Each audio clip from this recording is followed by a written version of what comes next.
जय हिंद मेरे दोस्तों, आपका स्वागत है आपके अपने YouTube चैनल प्रीतम एकेडमी परिवार में। और मैं हूं सूरज कुमार।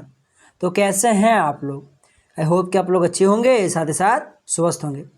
बेसिकली आज के इस वीडियो में हम लोग वे सारे बच्चे जो क्लास 7 में आज जो आपका 18 तारीख को, जैसे कि आप लोग देख सकते हो PDF में लिखा होगा 18/7/2024, इस डेट में जो आपका सामाजिक विज्ञान का जो आपका वीकली टेस्ट हुआ था, उसके आज हम लोग क्वेश्चन आंसर पर बात करेंगे। तो आप लोग मिला लीजिएगा कि आपका कितना सही हुआ था, बाकी कमेंट जरूर कीजिएगा कि सर मेरा इतना सही हुआ, मेरा इतना सही हुआ। ठीक है, तो बेसिकली अगर हम लोग नीचे आए तो यहाँ से आपका क्वेश्चन शुरू होता है। तो देख लो, सबसे पहला जो प्रश्न आपके पास यहाँ पे लिखा हुआ है, पृथ्वी के चारों ओर फैली हुई परत को क्या कहते हैं? तो पृथ्वी के चारों ओर फैली हुई परत को हम लोग वायुमंडल कहते हैं, यानी बी नंबर का ऑप्शन आपका करेक्ट हो जाएगा। कमेंट जरूर कीजिएगा कितना सही करे सो आप लोग। ठीक है, चलिए आगे बढ़ते हैं। वायुमंडल में नाइट्रोजन का कितना प्रतिशत पाया जाता है? तो वायुमंडल में अगर मैं नाइट्रोजन की बात करूँ तो वो 78% पाया जाता है, और जो 21% होता है वो ऑक्सीजन पाया जाता है। आप लोग जरूर याद रखिएगा। चलिए आगे बढ़ते हैं।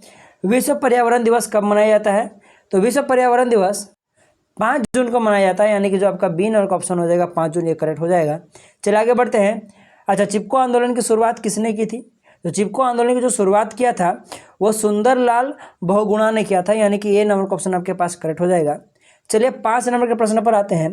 लिखा है यहाँ पे, तहकीक-ए-हिंद किसकी रचना है?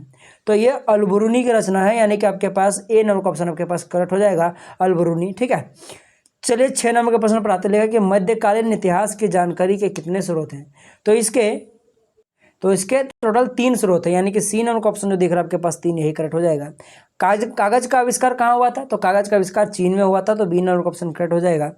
अब चलिए नेक्स्ट प्रश्न पर आते हैं। लिखा समानता के आधार का प्रावधान किस अनुच्छेद में है?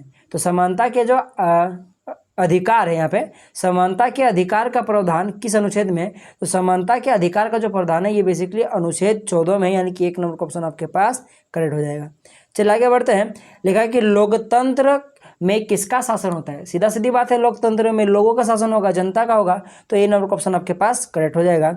लास्ट प्रश्न पर आते हैं। तो देख लो, आपके पास लास्ट प्रश्न यहाँ पे लिखा है कि ऐसा पार्क्स कौन थी? तो बेसिकली एक अमेरिकी महिला थी, तो आपके पास ए नंबर का ऑप्शन जो दिख रहा है ये करेक्ट हो जाएगा, अमेरिकन महिला। तो इस प्रकार से हम लोगों ने 10 ऑब्जेक्टिव क्वेश्चन को कर लिया है। सब्जेक्टिव का आंसर मैंने नहीं दिया क्योंकि ये सबका अलग अलग आंसर होता है, ठीक है ना। तो ऑब्जेक्टिव में आपका कितना सही हुआ ये हमें जरूर कमेंट कीजिएगा, ठीक है ना। तो चलिए मिलेंगे अगले वीडियो में, तब तक के लिए जय हिंद, जय भारत और आपका दिन शुभ हो।